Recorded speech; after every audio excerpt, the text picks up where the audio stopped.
آپ کو پتہ ہے دکھ کس کو کہتے ہیں؟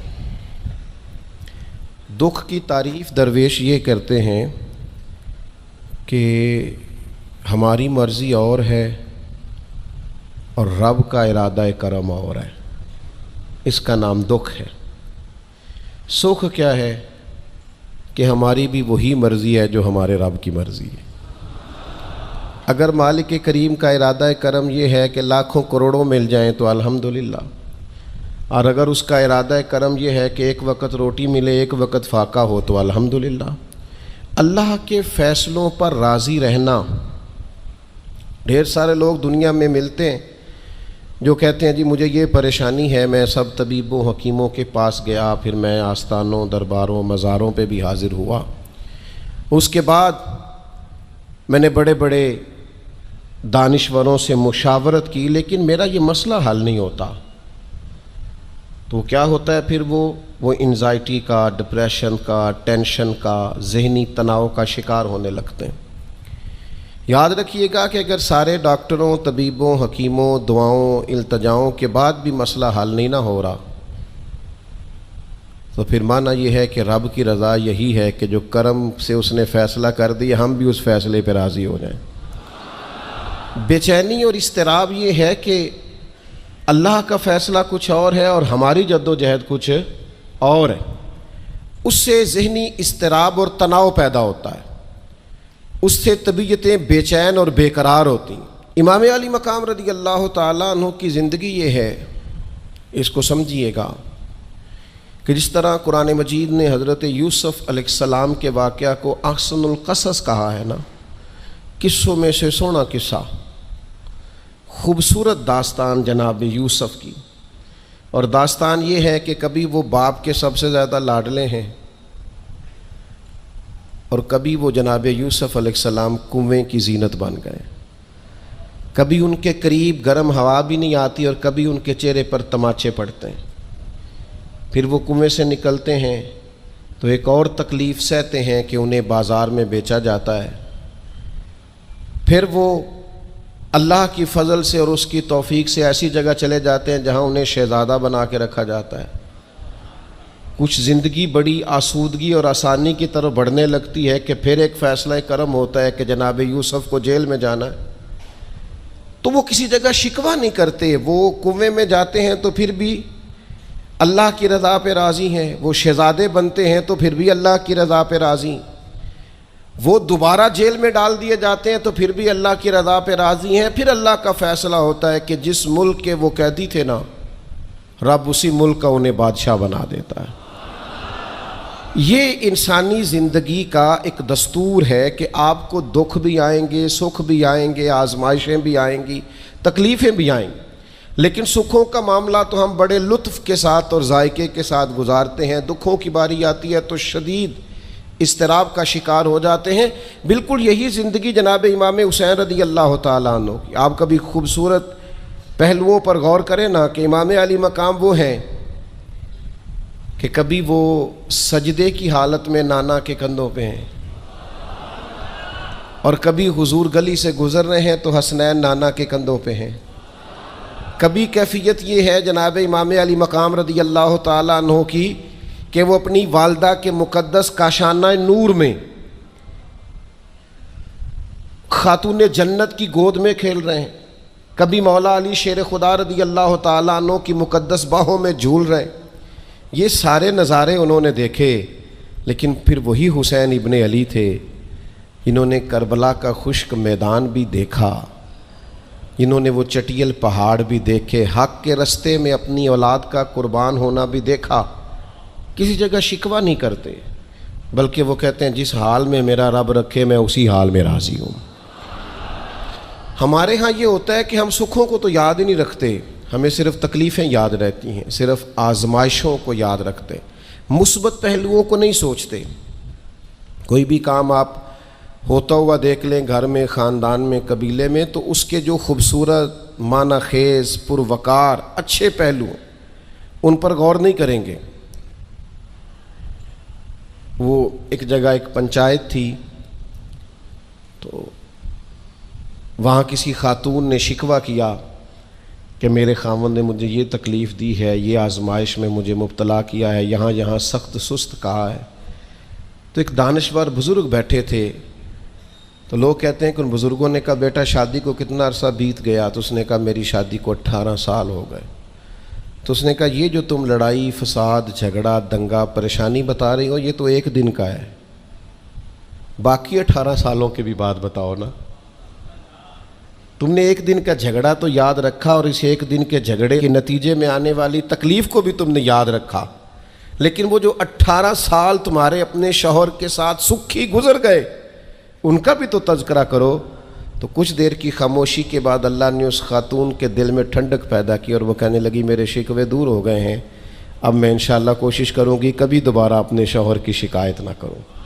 اب بات کو سمجھیں، ہم اپنی زندگی کی صرف شکایتیں یعنی دکھ ہی ہیں صرف زندگی میں، وہ دعا کر دیں جی میرے گھٹنے میں درد ہے، باقی جسم ٹھیک ہے نا ماشاءاللہ سارا، اس کا شکر بھی ساتھ ادا کریں۔ دعا کریں جی آج کل کاروبار نہیں چل رہا تو اس سے پہلے ساری زندگی ٹھیک چلتا رہا ہے نا، اس کا شکر بھی ادا کر لیں۔ قرآن مجید فرقان حمید ارشاد فرماتا ہے اللہ کے بندوں کی شان یہ ہے کہ رضی اللہ عنہم ورضوا عنہ، یہ بڑا خاص پہلو ہے۔ اللہ فرماتا ہے کہ اللہ ان سے راضی ہے اور وہ بھی اپنے اللہ سے راضی ہیں۔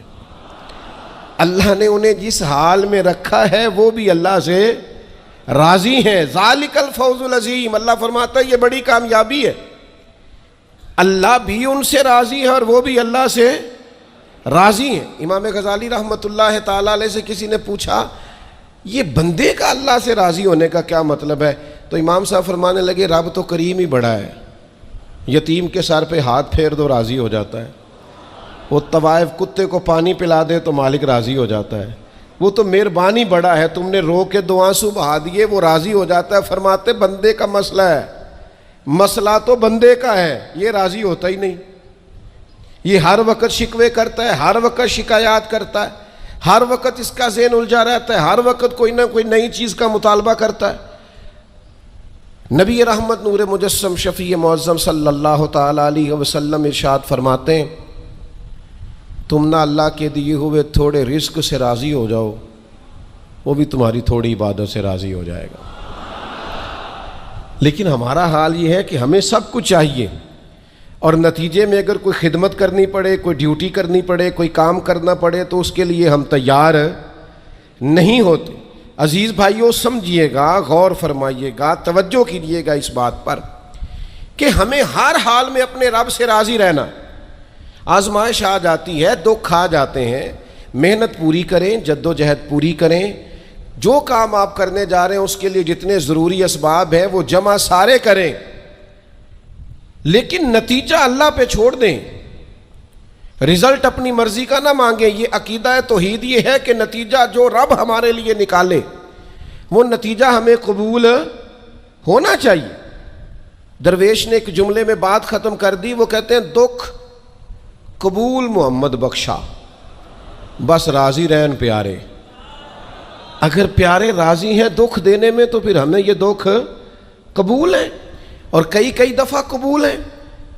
تو اپنی طبیعت کے اندر یہ مقام تسلیم و رضا لائیں، ہر وقت اپنے رب سے راضی رہیں۔ صحیح مسلم شریف میں حضرت عمر فاروق رضی اللہ تعالیٰ عنہ کا ایک جملہ بڑا خوبصورت ہے اور حضور اس کو سن کے بڑے راضی ہوئے، صحیح مسلم میں موجود ہے۔ حضرت عمر نے ایک موقع پر جب سرور کائنات علیہ السلام کو تھوڑا ناراض دیکھا، حضور کے چہرے پر کچھ آثار ناراضگی دیکھے، تو جناب عمر نے ایک جملہ کہا تھا جو بڑا حسین ہے اور کتب احادیث میں چمکتا ہے۔ حضرت عمر نے وہ بات کہی تو حضور کی ناراضگی خوشی میں بدل گئی، نبی پاک علیہ السلام کے چہرے پر جو آثار ناراضگی تھے وہ خوشی کے تصورات میں بدل گئے۔ حضرت عمر عرض کرنے لگے رضیت باللہ ربا وبالاسلام دینا وبسیدنا ومولانا محمد نبی ورسولا۔ حضرت عمر نے حضور کو ناراض دیکھا تو کہنے لگے یا رسول اللہ ہم اللہ کے رب ہونے پہ راضی ہیں، اسلام کے دین ہونے پہ راضی ہیں، اور اللہ نے آپ کو ہمارا نبی اور رسول بنایا، ہم اس بات پر بڑے راضی ہیں۔ ہم راضی ہیں کہ اللہ ہمارا رب ہے، اسلام ہمارا دین ہے، اور محمد صلی اللہ علیہ وسلم ہمارے نبی اور رسول ہیں، بڑے راضی ہیں۔ بس یہ رضا والا جملہ کہا تو اللہ کے رسول خوش ہو گئے۔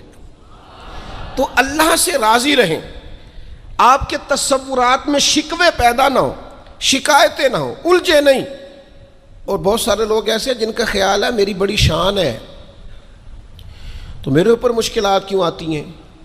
دوست اکثر کہتے ہیں جی میں صدقہ بھی دیتا ہوں، نمازیں بھی پڑھتا ہوں، دل کسی کا نہ دکھے اس کے لیے بھی پوری کوشش کرتا ہوں، میرا زندگی کا مزاج یہ ہے کہ میں کوشش کرتا ہوں کہ کسی کو میرے لہجے سے، انداز سے، اٹھنے بیٹھنے سے اذیت نہ پہنچے، لیکن پھر بھی مجھے مصائب آتے ہیں۔ ہم انہیں کہتے ہیں آپ عبادت کریں، مہربانی فرمائیں تجارت تو نہ کریں۔ آپ کی رائے یہ ہے کہ میں نے صدقہ دے دیا مصیبت کوئی نہ آئے، میں نے نماز پڑھ لی مشقت کوئی نہ آئے۔ تو قانون قدرت یہ ہے کہ حضور علیہ الصلاۃ والسلام فرماتے ہیں سب سے زیادہ تکلیفیں آتی انبیاء پہ ہیں، اور حضور فرماتے ہیں میں اللہ کا لاڈلا محبوب ہوں، میرے اوپر سب سے زیادہ تکلیفیں آئیں۔ یہ آپ اللہ کی رضا پہ راضی رہ کے تو دیکھیں، آپ کے مزاج میں کمال بردباری پیدا ہو جائے، ایک ٹھہراؤ آئے گا۔ یہ دوست انتظامات کر رہے ہوتے ہیں نا پروگراموں کے، اجتماعات کے، محافل کے، تو میں ایک ہی بات سب سے کرتا ہوں، میں کہتا ہوں آپ نے نا بردبار رہنا ہے، آپ نے تحمل سے رہنا ہے۔ ہم دیہاتی لوگ ہیں تو ہمارے ہاں شادیاں ہوتی تھیں نا، تو شادیوں پہ رشتہ دار اکٹھے ہوتے تھے، تو صرف یہ فکر نہیں ہوتی تھی کہ کھانا پورا ہو جائے، صرف اتنی فکر نہیں ہوتی تھی کہ ان کے سونے کا انتظام ہو جائے، ایک فکر اور بھی ہوتی تھی کہ بندے بڑے اکٹھے ہوئے ہیں، سارے برادری اکٹھی ہوئی ہے، کتے لڑ نہ پائیں آپس میں۔ ہمارے ہاں نا چڑھانے والے زیادہ خطرناک نہیں ہوتے، چڑھنے والے زیادہ خطرناک ہوتے ہیں، جو ذرا سی بات پہ غصے میں آ جائیں، ذرا سی بات پہ چڑھ جائیں، کہیں سکون ہی نہیں، ٹھہراؤ ہی نہیں زندگی میں۔ اللہ کی رضا پہ راضی رہیں، میرے رب نے جہاں مجھے رکھا ہے سب سے زیادہ باکمال رکھا ہے، جہاں میں ہوں خدا جانے بلندی ہے کہ پستی، پر جہاں میں ہوں وہاں کوئی نہیں ہے۔ آپ اپنے رب کی رضا پہ راضی رہیں کہ میری جہاں ڈیوٹی ہے، کیا ہی بات ہے، میری جہاں ڈیوٹی، حضرت صدیق اکبر کو امیر المومنین بنایا گیا، لیکن جناب بلال حبشی کے پاس مدینے والے محبوب کے مہمانوں کی ذمہ داریاں تھیں، مسجد نبوی کی کنجیاں تھیں۔ کمال ان کا بھی بڑا ہے اور کمال بلال حبشی کا بھی بڑا ہے، حالانکہ وہ تو مسجد میں جھاڑو دیتے تھے، خدمت کرتے تھے۔ تو آپ اللہ کی رضا پہ راضی رہیں، جہاں رب نے آپ کو رکھا ہے، جس مقام پہ رکھا ہے وہاں آپ راضی رہیں، آپ کو اطمینان محسوس ہوگا، آپ سکون میں آ جائیں، دل میں ٹھنڈک محسوس کریں گے، پریشانیوں سے نکلیں گے۔ یہ حدیث دیکھیے امام غزالی نے لکھی ہے، نبی پاک صلی اللہ تعالیٰ علیہ وسلم کے پاس نا صحابہ کی ایک جماعت آئی، انہوں نے عرض کی یا رسول اللہ صلی اللہ علیہ وسلم ہم ایماندار ہیں۔ تو حضور نے فرمایا تمہارے ایمان کی نشانی کیا ہے؟ تم صاحب ایمان ہو تو دلیل کیا ہے؟ انہوں نے عرض کی یا رسول اللہ، یہ ذرا دلیل سننا۔ عرض کرنے لگے یا رسول اللہ مصیبت آئے تو صبر کرتے ہیں، نعمت ملے تو شکر کرتے ہیں، اور یا رسول اللہ رب جو فیصلے کر دے ہم اس پر راضی رہتے ہیں۔ حضور فرمانے لگے کعبے کے رب کی قسم تو واقعی ایماندار لوگ ہو، اگر تم اللہ کے فیصلوں پہ راضی ہو، اگر تم نعمتوں پہ شاکر ہو، مصائب پر صابر ہو، تو تم واقعی مومن ہو۔ تو یہ یاد رکھیں اچھی طریقے سے کہ ہمیشہ اپنے آپ کو اپنے رب کے فیصلوں پہ راضی رکھیں، ہمیشہ کوشش کریں کہ مقدر سے شکوہ نہ کریں، تقدیر سے شکایت نہ کریں، جو ہمیں نہیں ملا اس کے بارے میں اپنی طبیعت کے اندر تڑپ اور طلب نہ پیدا کریں، بس جو فیصلہ رب نے کر دیا اس فیصلے پر ہمیشہ راضی رہیں۔ یہ کر کے دیکھیں۔ حضرت انس بن مالک رضی اللہ تعالیٰ عنہ فرماتے ہیں ایک پوری جماعت جنت میں جائے گی لوگوں کی، فرشتے ان سے پوچھیں گے کہ میاں حساب دے آئے ہو؟ تو وہ کہیں گے ہمیں تو کسی نے حساب پوچھا ہی نہیں۔ ان سے پوچھا جائے گا پل صراط دیکھی ہے؟ کہیں گے نہیں ہم نے تو نہیں دیکھی۔ ان سے پوچھا جائے گا کہ میزان عمل؟ تو انہوں نے کہا نہیں بالکل نہیں۔ تو کہا اچھا تم بڑے خاص لوگ ہو، دنیا میں کرتے کیا رہے ہو؟ تو کہیں گے کرتے کچھ بھی نہیں تھے، رب کے فیصلوں پہ راضی رہتے تھے۔ اور طبرانی میں ایک روایت ایسی بھی موجود ہے کہ حضور فرماتے ہیں رب کہتا ہے جس نے میرے فیصلوں پہ راضی نہیں رہنا وہ رب کوئی اور ڈھونڈ لے۔ اگر تم میرے فیصلے پہ راضی ہی نہیں ہو، او بھائی میں اپنے ادارے کا سربراہ ہوں، جو میرا فیصلہ نہیں مانے گا وہ نکلے گا ادارے سے۔ میں اپنی جماعت اور تنظیم کے تعلق سے کوشش کروں گا کہ امیر کی اطاعت کا سبق دوں، اگر کوئی نظم و ضبط درست نہیں کرے گا، یہ ایک حال ہے یہاں کے جو مینجمنٹ کے کام ہیں، معاملات ہیں، ایک سربراہ احباب نے بنایا ہوتا ہے، اب اس کی اگر بات نہیں مانے گا کوئی ورکر، کوئی کام کرنے والا، تو یقیناً وہ کہیں گے کہ میاں آپ بات نہیں مان رہے، تمہارا نظم و ضبط خراب ہوتا ہے، لہذا اگر آپ نے ہمارے نظم کے اندر نہیں رہنا تو آپ نکل جائیں۔ تو اللہ کے فیصلوں کو جو لوگ تسلیم نہیں کرتے، اللہ کے فیصلوں کو جو لوگ تسلیم نہیں کرتے، یقیناً وہ کمزور ہو جاتے ہیں۔ آج بڑے لوگ ہیں جو وظیفے پوچھتے ہیں، اللہ کیسے راضی ہوگا؟ بتاؤں وظیفہ آپ کو؟ امام غزالی لکھتے ہیں کہ حضرت موسیٰ کلیم علیہ السلام نے اللہ کے حضور عرض کیا، مالک میری قوم پوچھتی ہے تو کیسے راضی ہوگا؟ ہم تجھے راضی کرنا چاہتے ہیں تو کیسے راضی ہوگا؟ تو حضرت موسیٰ علیہ السلام سے رب کریم نے فرمایا، ان سے جا کے کہہ دو کہ مجھ سے راضی ہو جائے، میں بھی ان سے راضی ہو جاؤں گا۔ یہ اپنے رب سے راضی رہیں، جو رب ان کے لیے فیصلہ کرے۔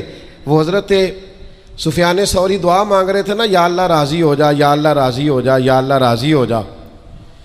تو حضرت رابعہ بصریہ رحمۃ اللہ علیہا بھی پردے کے پیچھے بیٹھی تھیں، تو جب انہوں نے بہت زیادہ اس دعا پر اصرار کیا نا، یا اللہ راضی ہو جا، تو پردے کے پیچھے سے بول پڑی، کہنے لگی سفیان اب کچھ اور نہ مانگے، اللہ سے آگے نہ چلے۔ جناب سفیان کہنے لگے میں دعا ہی کر رہا ہوں کہ یا اللہ تو راضی ہو جا۔ تو فرمانے لگی پہلے اپنے دل پہ ہاتھ رکھ کے بتائیں آپ اللہ سے راضی ہیں؟ آپ تو کہتے ہیں یہ ہے تو یہ نہیں ہے، کبھی یہ بھی مل جائے نا، اگر آپ ناراض نہ ہوں تو۔ پہلے خیال تھا ایک سواری مل جائے، چاہے موٹر سائیکل ہی ہو، مل گئی، اب بڑے پریشانی ہوتی ہے، کبھی 4 ٹائروں والی ہوتی نا، وہ بھی مل گئی، دے دی، طلب ہی یہ تھی۔ اب خیال آتا ہے کبھی تھوڑی سی بڑی مل جائے نا، وہ بھی مل گئی۔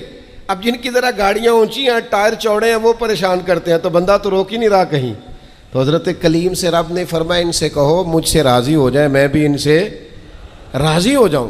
لیکن ہماری طبیعت کی بے چینی، ہمارے مزاج کی بے قراری، ہمارے لب و لہجے کا وہ عالم کہ ہم خوش نہیں ہوتے۔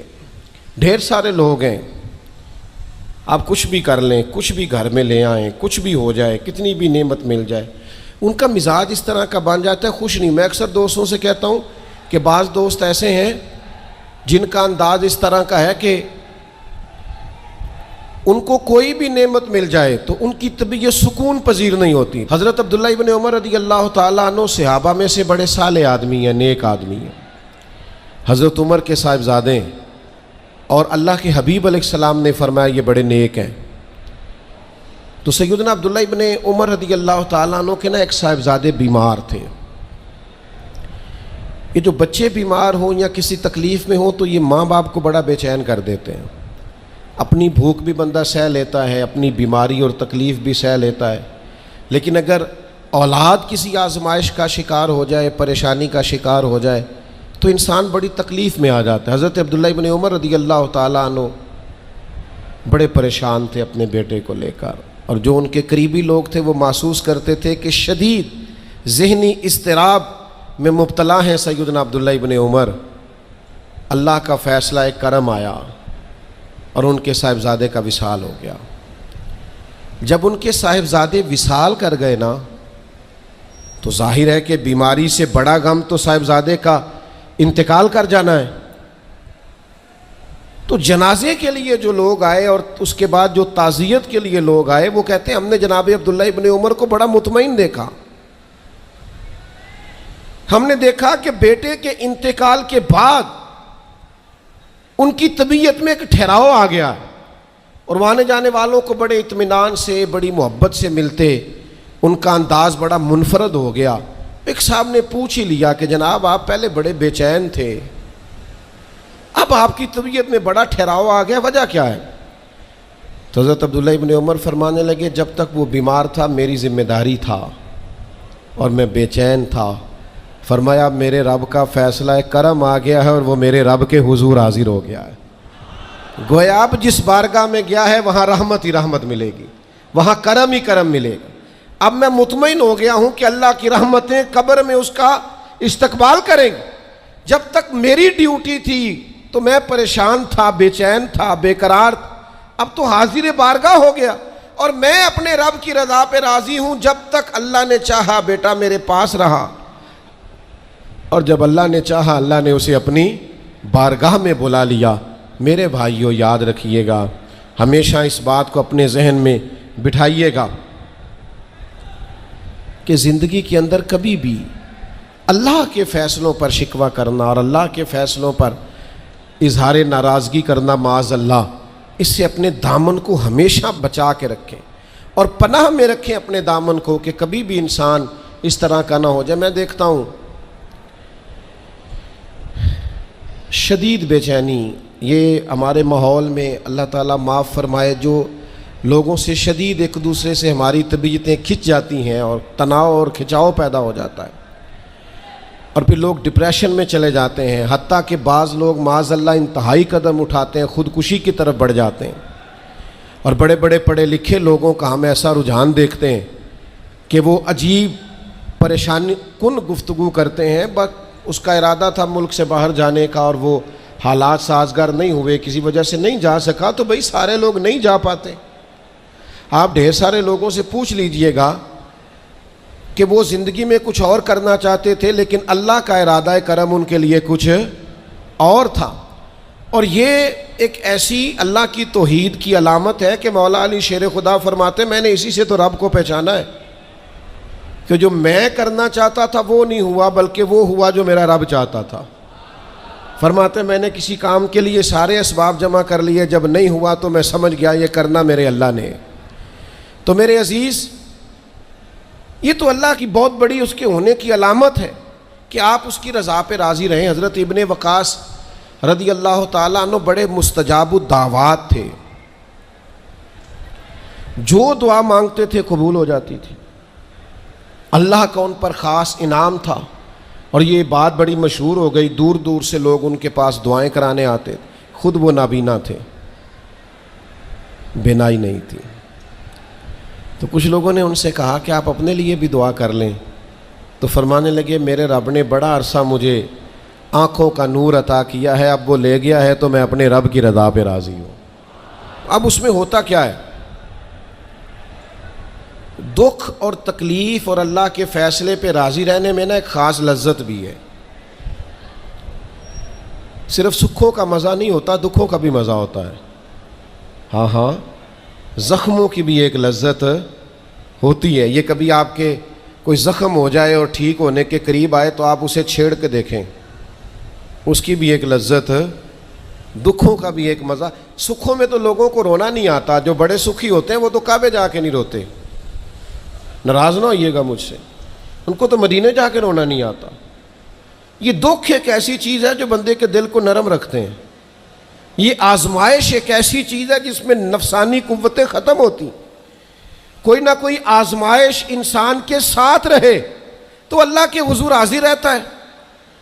دکھوں کو، بیماریوں کو، تکلیفوں کو کبھی بھی برا نہیں جاننا چاہیے، یہ تو انسان کو اللہ کے قریب کر دیتی ہیں، دلوں کو نرم کر دیتی۔ جن کو ہم بعض اوقات بڑی آزمائش سمجھ رہے ہوتے ہیں وہی تو خیر بن جاتی۔ حضرت جناب ایوب علیہ السلام شدید علیل ہو گئے، شدید بیمار ہیں، 16 سال گزر گئے بیماری کو۔ تو آپ کی اہلیہ نے ایک دن آپ سے کہا اللہ کے نبی ہیں، دعا ہی مانگ لیں، اللہ شفا دے دے۔ تو جناب ایوب علیہ السلام اپنی اہلیہ سے فرمانے لگے شفا کتنا عرصہ رہی ہے؟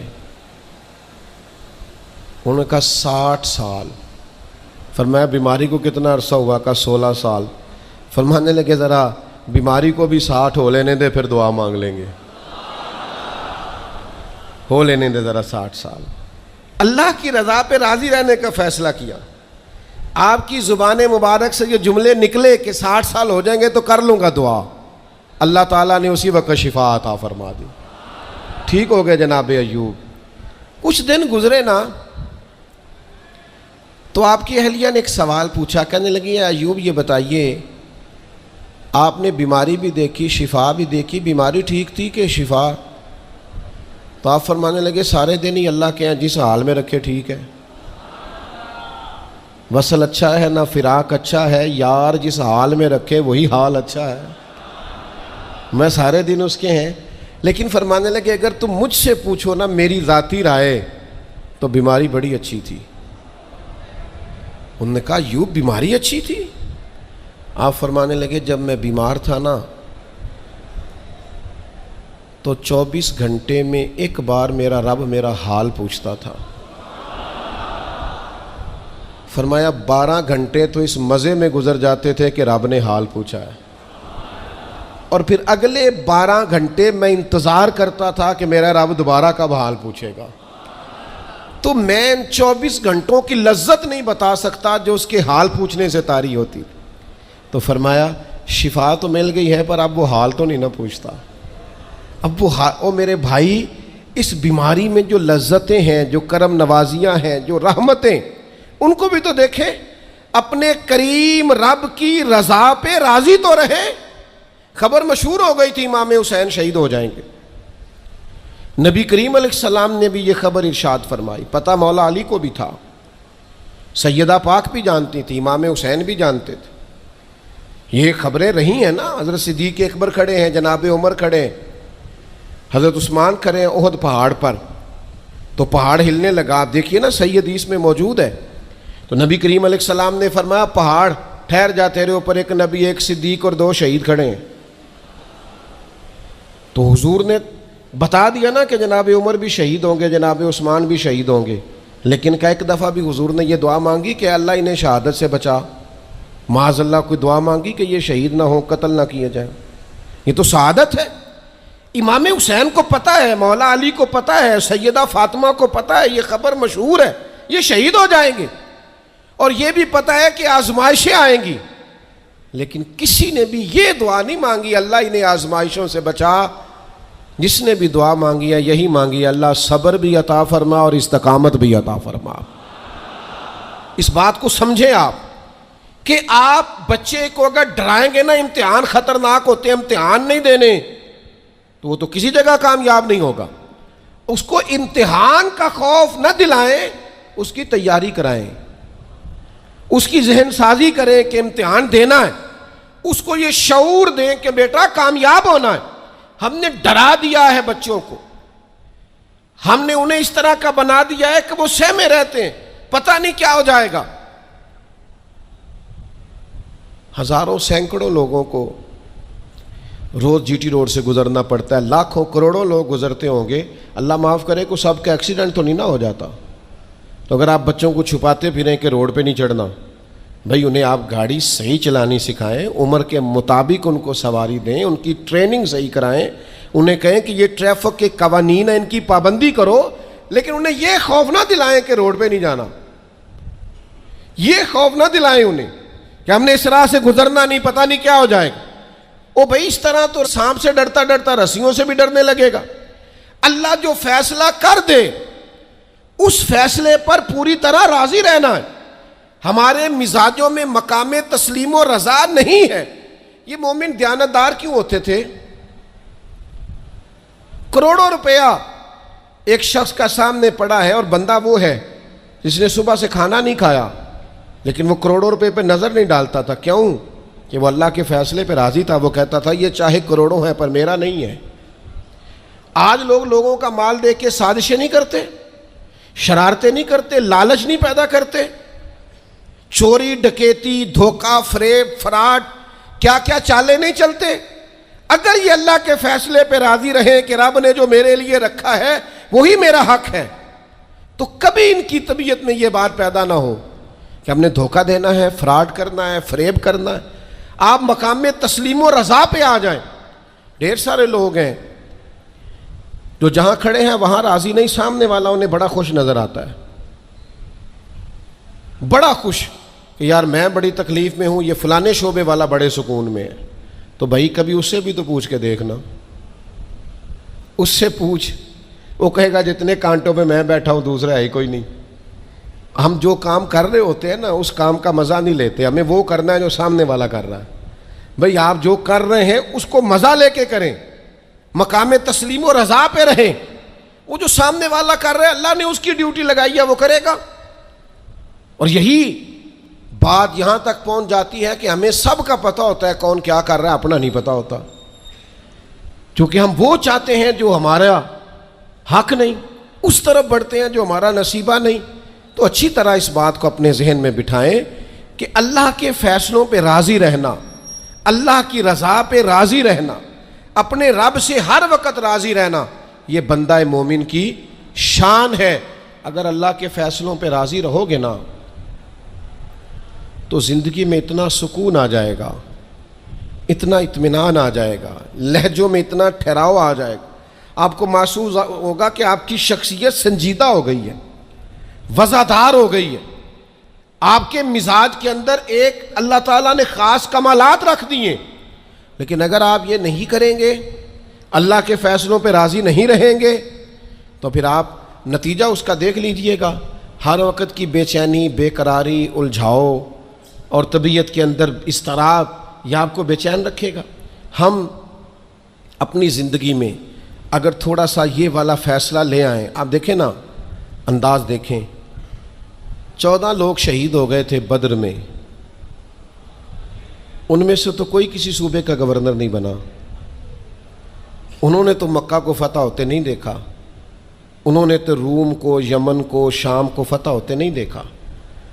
لیکن یاد رکھیے گا، ان 14 لوگوں کا خون بنیاد بنا تھا کہ اللہ نے اسلام کو طاقتیں اور قوتیں عطا فرمائی۔ وہ اللہ کے فیصلوں پہ راضی تھے کہ آپ نے یہاں جان دینی ہے، انہوں نے پیش کی۔ بعد میں عروج آیا، کمال آیا، اذا جاء نصر اللہ والفتح، اللہ نے مدد کی، فتح آ گئی۔ لیکن ان لوگوں نے اس وقت یہ فیصلہ کیا کہ ہمیں اللہ کی رضا کے لیے ڈٹنا ہے، کھڑے ہونا ہے۔ تو سب لوگ، میں اکثر کہتا ہوں، یہ تحریک ختم نبوت پر لوگ کلام کرتے ہیں تو قائدین کا، علماء کا نام لیتے ہیں، میں کہتا ہوں بالکل ٹھیک ہے، ان لوگوں نے بڑی خدمات سر انجام دیں، لیکن جو ان کے پیچھے لوگ تھے، جو کوششیں کرتے رہے، جو عوامی طاقت تھی، ان سب کی ہمتیں بھی شامل ہیں۔ میں الحمدللہ آیا ہوں یہاں اور سیدھا آ کے بیان کر کے نکل کے جا رہا ہوں، تو یہ سارا کچھ میری کاوش نہیں ہے، یہ تو جو لوگ آدھی رات کو سڑک پہ پوسٹر لگاتے رہے، دن کو یہاں آتے رہے، رات جاگتے رہے، محنت کرتے رہے، پریشان ہوتے رہے، الجھتے رہے، یہ تو ان لوگوں کی کاوش ہے، یہ ان لوگوں کا کمال ہے۔ ہم سمجھتے نہیں اس چیز کو، جب تک آپ اپنے مزاج میں ٹھہراؤ نہیں لاتے اور چھوڑ دیں دوسروں کا کام اپنے کھاتے میں ڈالنا، یہ بھی میرا ہے، یہ بھی میرا ہے، یہ بھی میں نے کیا، یہ بھی میں، اس سے بھی بے چینی پیدا ہوتی۔ ہم نے جو کیا ہے ہم اس حد تک رہیں اور اللہ تبارک و تعالیٰ کے فیصلے پر سر تسلیم خم کریں۔ یقین کرو، اللہ کا فیصلہ کیسے ماننا ہے، اس کی اگر کسی نے صحیح تصویر دیکھنی ہے تو واقعہ کربلا کو دیکھیں۔ یعنی کائنات کے وہ لوگ جن کا خاندان بھی سب سے اونچا ہے، حسب بھی سب سے اونچا، نسب بھی سب سے اونچا، کمال بھی سب سے اونچا، وزاداری بھی سب سے اونچی، علم، فضل، شہرت، عزت، وقار، شرافت، نجابت، ہر چیز میں وراء الورا ہے، لیکن ان کی کیفیت میرے عزیز یہ ہے کہ امام علی مقام کے سامنے ان کی ساری اولاد شہید ہو گئی۔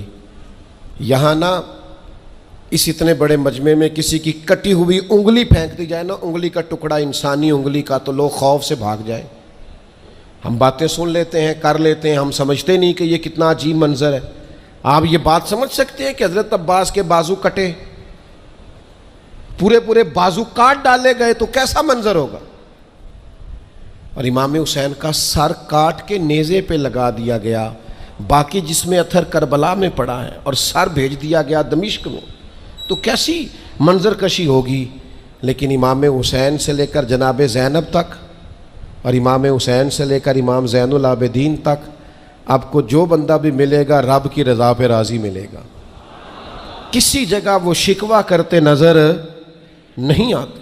وہ سمجھتے ہیں یہ ہمارے رب کی مرضی، ہم اس پہ راضی ہیں، جب تک نانا کے کندھوں پہ تھے تب بھی راضی ہیں، اور جب گھوڑے کی پشت پہ ہیں تب بھی راضی ہیں، اور جب مدینے سے پردیسی ہو کے نکل رہے ہیں پھر بھی راضی ہیں، اور جب سر کاٹ کے نیزے پہ لگا دیے گئے ہیں تب بھی راضی ہیں۔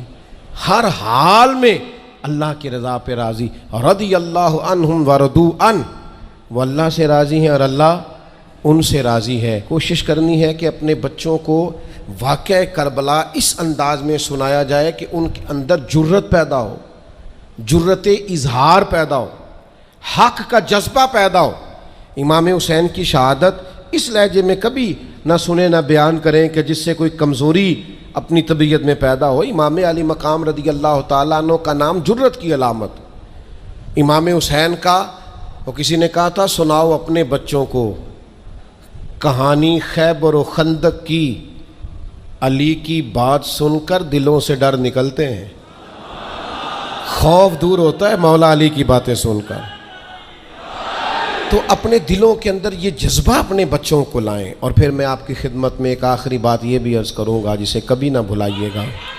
سیدنا امام حسین رضی اللہ تعالیٰ عنہ کی زندگی کا یہ خوبصورت پہلو آپ نے کبھی نہیں بھلانا، کبھی نہیں چھوڑنا کہ حق کے رستے میں آپ اکیلے بھی ہوں، آپ کے پیچھے لاکھوں ہزاروں لوگ نہ بھی ہوں تو حق پھر بھی حق ہوتا ہے۔ ہمیشہ کثرت جو ہوتی ہے وہ صداقت کی دلیل نہیں ہوتی۔ ہم نہ سیاسی بیان بازی کرتے ہیں کہ جو سودا مارکیٹ میں بکتا ہے وہی بیان ہم بھی دے دیتے ہیں، حق نہیں بولتے۔ ہم تو اپنے گھر میں حق نہیں کہتے، اپنے محکمے میں حق اور سچ نہیں کہتے، اپنے عزیزوں میں سچی بات نہیں کرتے۔ کیوں کہ ہم ہر طرح سے ڈپلومیس ہوتے ہیں کہ میں لوگوں کی گڈ بک میں رہوں۔ یہ انداز درست نہیں ہے۔ آپ سچی بات کر دیں، اثر اس میں اللہ پیدا کر دے گا۔ اللہ تعالیٰ آپ سب کا آنا قبول کرے۔